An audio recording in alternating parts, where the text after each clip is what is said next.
Hello and welcome to BYJU'S IAS.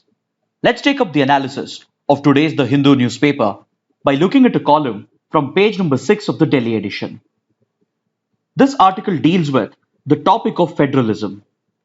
See, federalism refers to the constitutionally allocated distribution of powers between two or more levels of the government in the modern nation-state system. That is usually between the national government and the provincial governments. In the Indian context, it would be the union government and the state governments. The concept of federalism, which is a part of the basic structure of the constitution, refers to the constitutionally allocated distribution of powers between the union government and the state governments. So, in a federal structure, even though the fiscal, political, and administrative powers are clearly distributed between the union and the states, there is still a constant bargain of power between the union and the state, as federalism is a fluid, dynamic concept. Essentially, there is always a constant tussle going on between the union and the states with regard to the extent of powers enjoyed by each other. And this power bargain between the union and the states is always determined by the course of electoral politics in the country. The writers point out that of late, federalism has weakened in the country, and we have been witnessing increasing centralization, especially with regard to fiscal and administrative domains.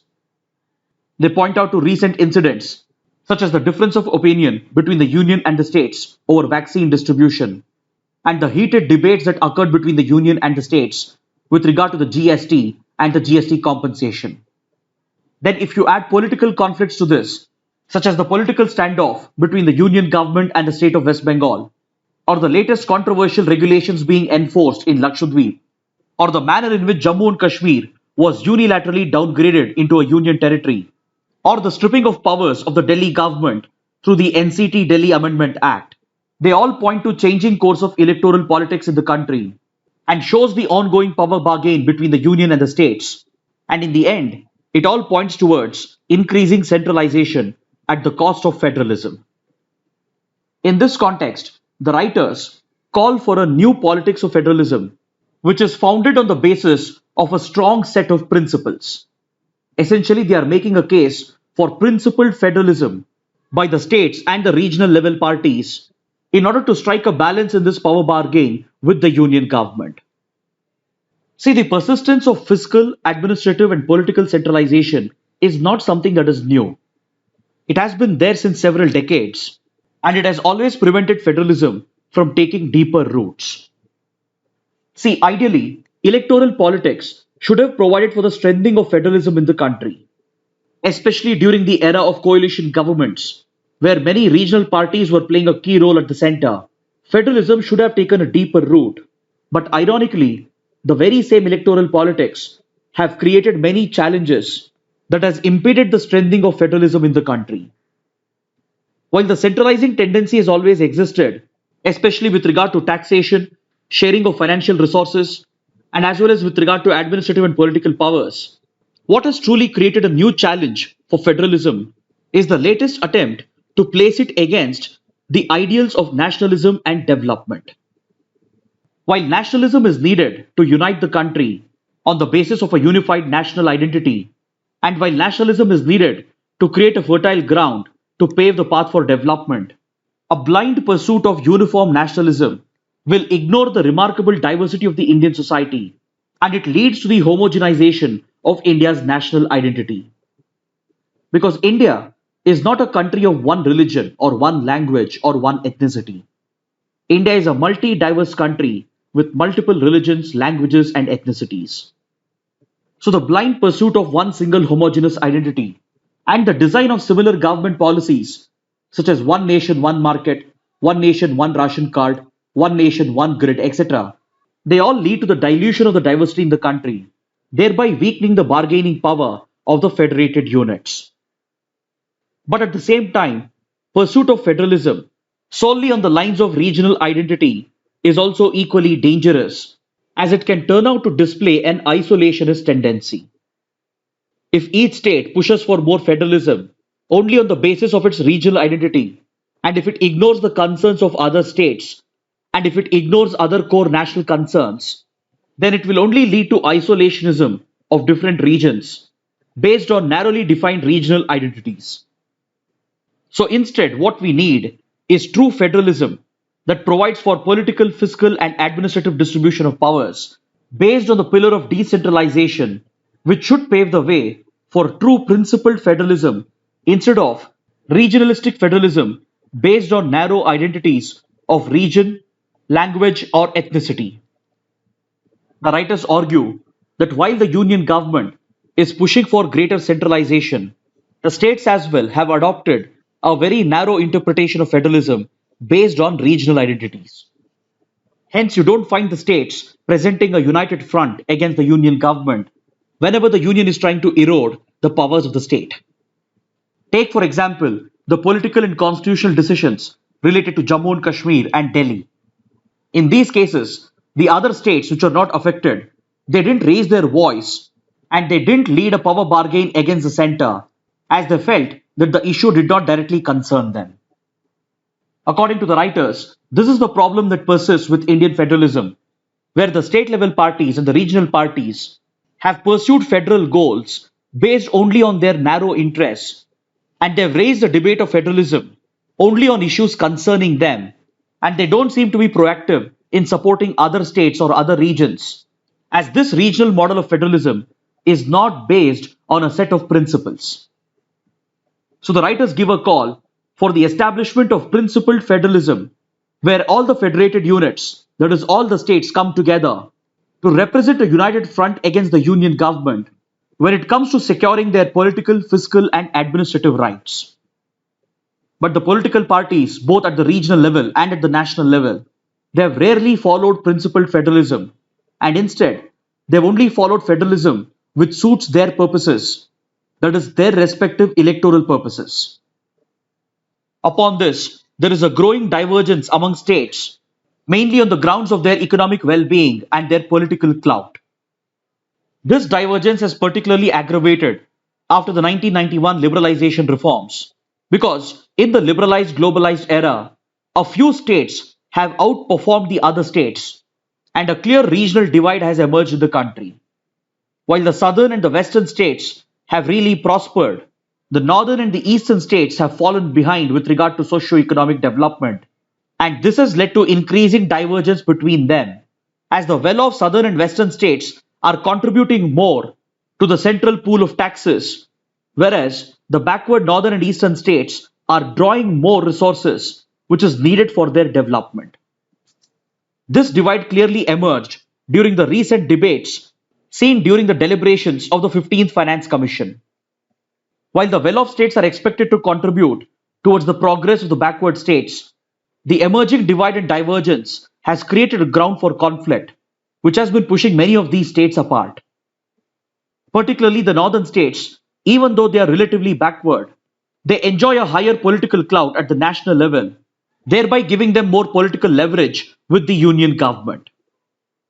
The concern of the southern and the western states is that even though they have outperformed much of the northern and eastern states on all key parameters, they are being provided lesser financial resources despite their higher contribution to the central pool, whereas the northern and eastern states are receiving higher allocations despite their poor contribution.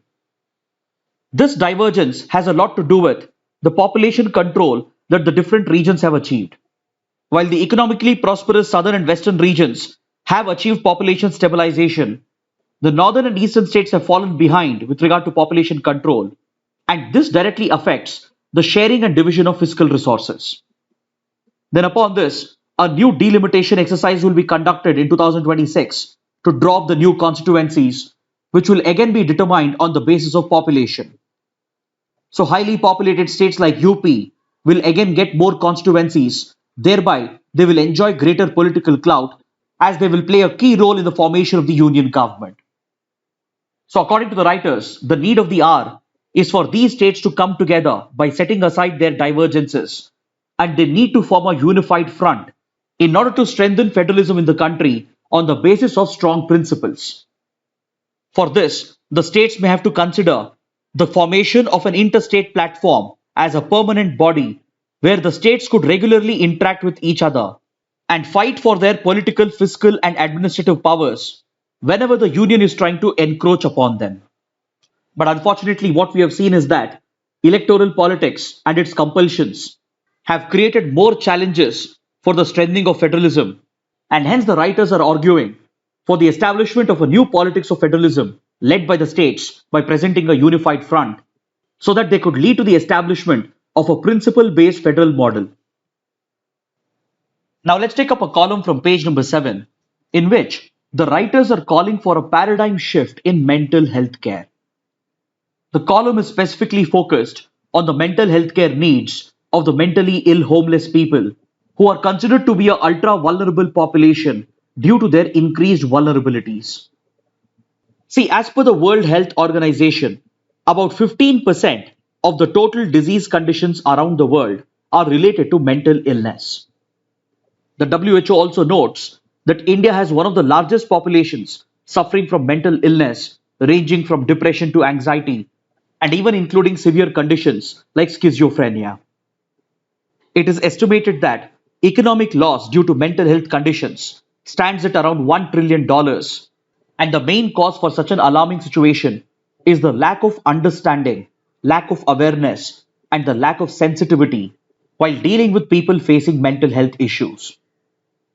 Our society, our governments, the judiciary, and even the healthcare system continues to hold prejudice against the mentally ill, and there is still a stigma associated with mental illness. This leads to the othering of the mentally ill people, and the entire system ends up treating them as the other category. So, when branded as others, they're not seen as normal human beings, and this pushes the system to provide for insensitive care. And many times, patients are even pushed towards coercive care, which not only violates their dignity but also affects their rights, even leading to the violation of their human rights, as often shocking atrocities are committed against the mentally ill population. To understand how the mentally ill are pushed towards coercive care, we need to look at a recent judgment of a high court. In this case, the judiciary suggested that homeless people suffering from mental conditions, they should be branded with a permanent tattoo after they receive the COVID-19 vaccination in order to easily track this floating population. While this suggestion from the judiciary might have come with the right intention, the problem is it points to the coercive approach that the system generally adopts while dealing with the mentally ill population. There are earlier court judgments as well, which have suggested the forceful rounding up of mentally ill homeless people who could be then pushed towards treatment facilities in order to receive care. Adopting such coercive methods are seen as normal because often the stigma that is prevalent against the mentally ill, particularly the homeless, results in the system treating them as savages or as lunatics. So, in the end, in the name of providing them care, atrocities are committed against them, which violates their dignity and their rights. So, the writers argue that what is needed is a responsive healthcare system that upholds the dignity of the mentally ill population, especially the homeless, and it should instill within them a sense of hope and confidence by promoting their participation in their healthcare and not by pushing them towards archaic and outdated care systems.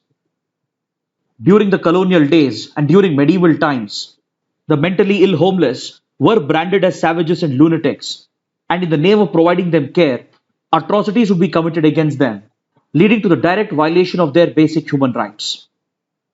But in a modern civilized state, we need to adopt a paradigm shift in our approach towards mental health care, and particularly while dealing with the homeless population who suffer from mental illness, the state, the judiciary, and the society in general need to be all the more sensitive, and collectively they should put in place a responsive healthcare system. In this regard, the writers welcome the latest guidance document that the WHO has brought out, known as the WHO Guidance on Community Mental Health Services.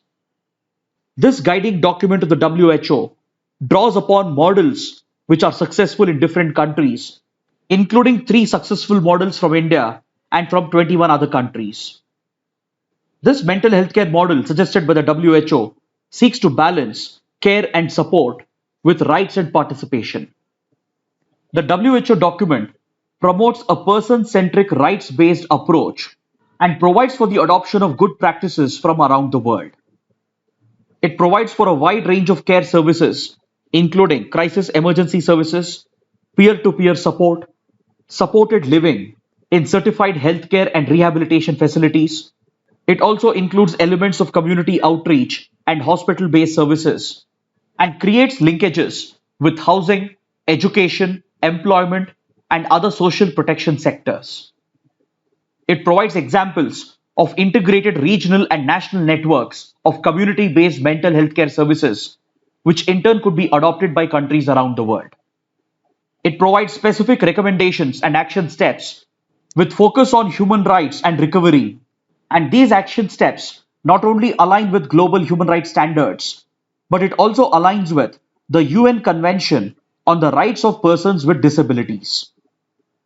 These models suggested under the guidance document could be in turn adopted by the countries into their national models, and they could provide for a non-coercive care model, which is not only responsive but also promotes recovery by connecting the mentally ill people with community-based networks, which in turn focus on counseling and therapy to address their distress, along with the provision of social care benefits such as housing, education, employment and livelihood opportunities, and as well as other social security benefits.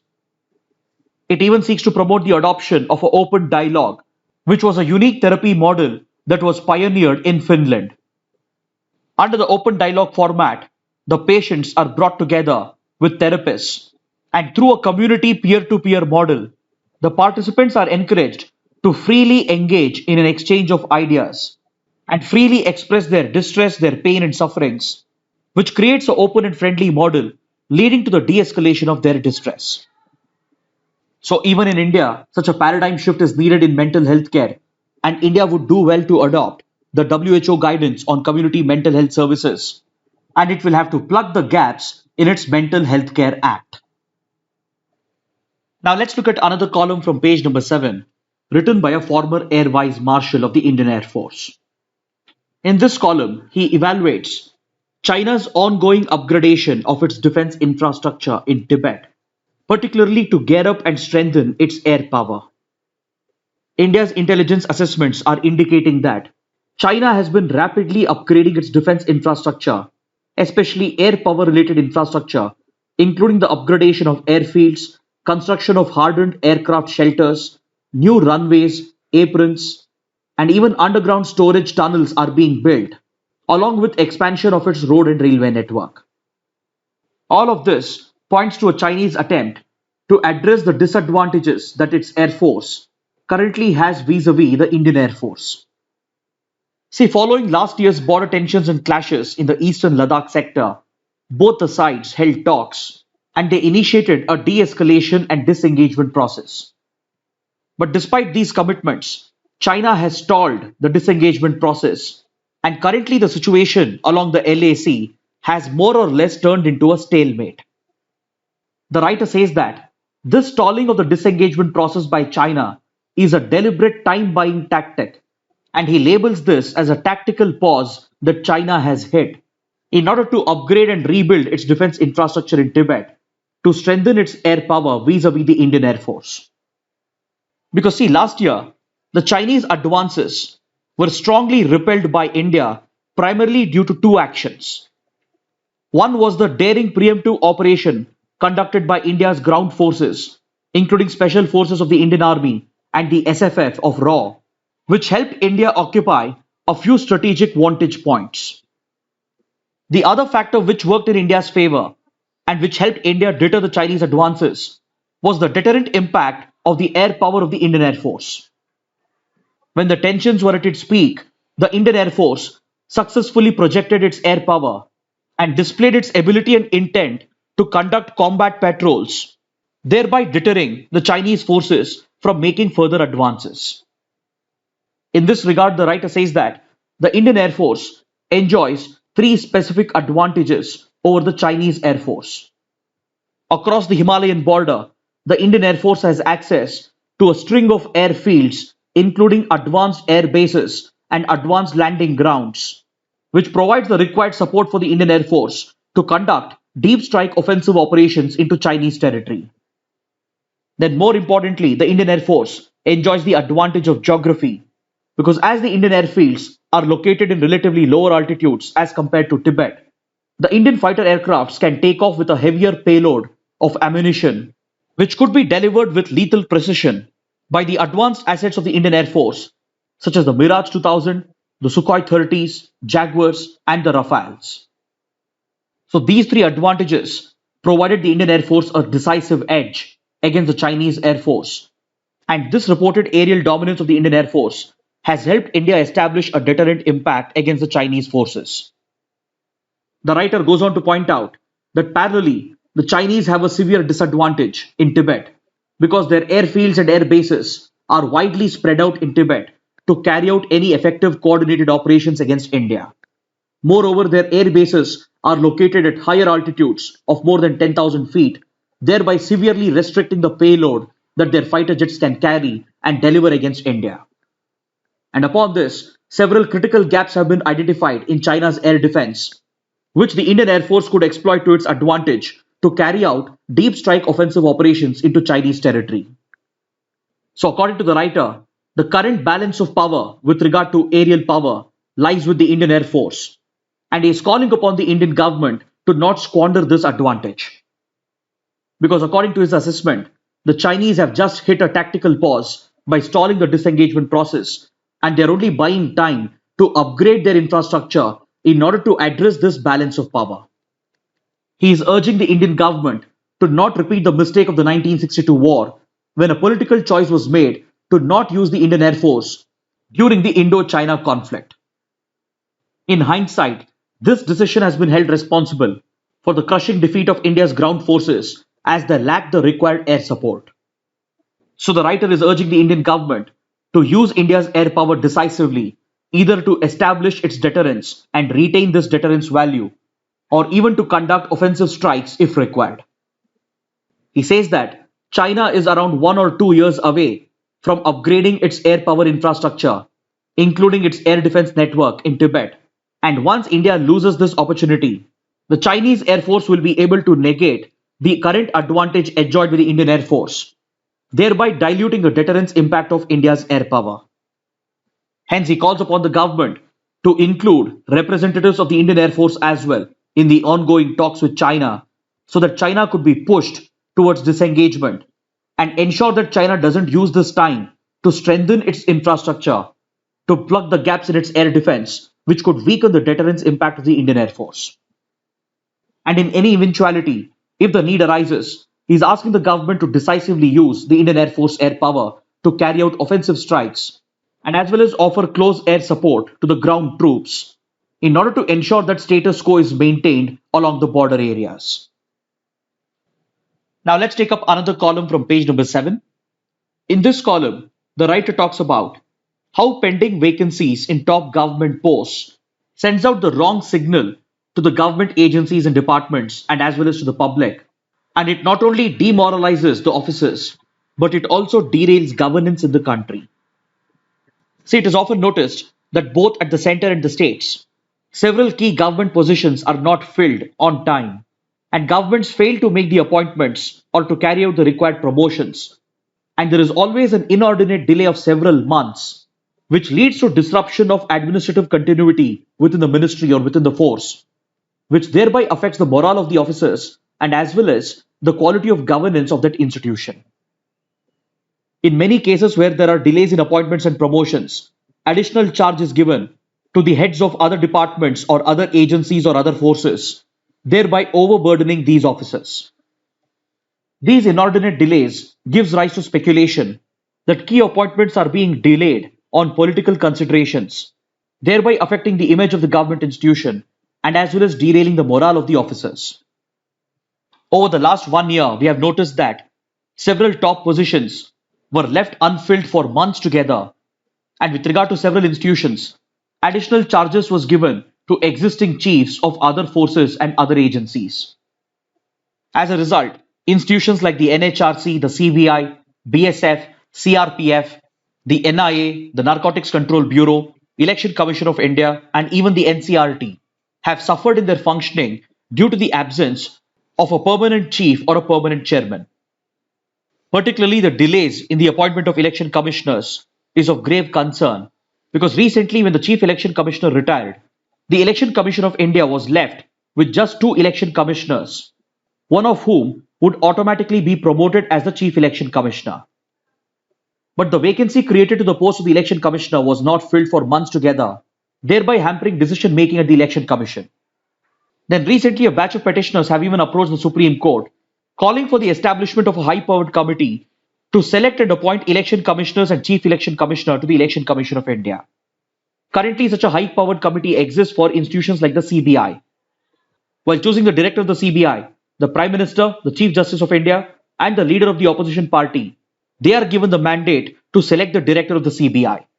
Whereas a key constitutional body like the Election Commission of India is entirely appointed at the sole discretion of the centre. Hence, petitioners have called upon the Supreme Court to implement the recommendations of the 255th Law Commission report, which called for the establishment of a similar high-powered committee to make appointments to the Election Commission as well. Now let's look at the mains practice questions. The first question. Ironically, rather than deepen federalism, the contingencies of electoral politics have created significant impediments to creating a political consensus for genuine federalism. Examine the statement. The second question. There is a need for a paradigm shift in mental health care. Comment. Kindly write an answer to these questions and post your answers in the comment section below.